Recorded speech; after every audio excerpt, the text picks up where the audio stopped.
নামাজের বাহিরে ৭টা ফরজ আছে। এই ৭টা ফরজ যদি আপনি আদায় না করেন তাহলে আপনার নামাজ হবে না। আসুন আমরা জেনে নিই সেই ৭টা ফরজ কি কি। প্রথমত, প্রথম নাম্বার ফরজ হলো শরীর পাক। অবশ্যই আপনার শরীর পাক থাকতে হবে।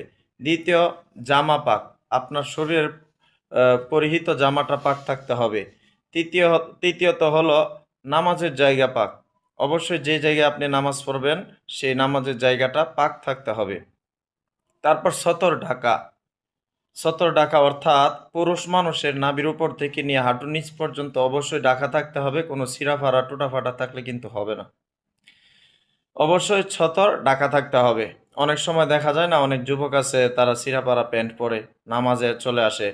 উরুর দিক দিয়ে কিন্তু অনেক রকম ছিঁড়া-ফাড়া থাকে। ওই রকম জামা দিয়ে কিন্তু নামাজ হবে না।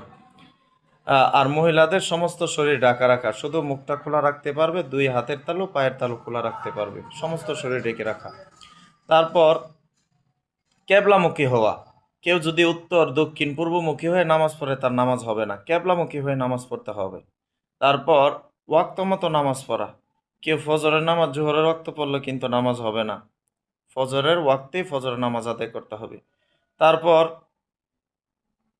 ওয়াক্ত মতো নামাজ পড়া, নামাজের নিয়ত করা। আপনি যদি ফজরের নামাজ পড়েন অবশ্যই আপনার মনে মনে নিয়ত করতে হবে যে আমি ফজরের নামাজ পড়ব। যদি জোহরের নামাজের জন্য আসেন অবশ্যই নিয়ত করতে হবে আমি জোহরের নামাজ পড়ব। এটা অন্তরের নিয়তের কথা বলা হয়েছে। নিয়ত করা কিন্তু ফরজ।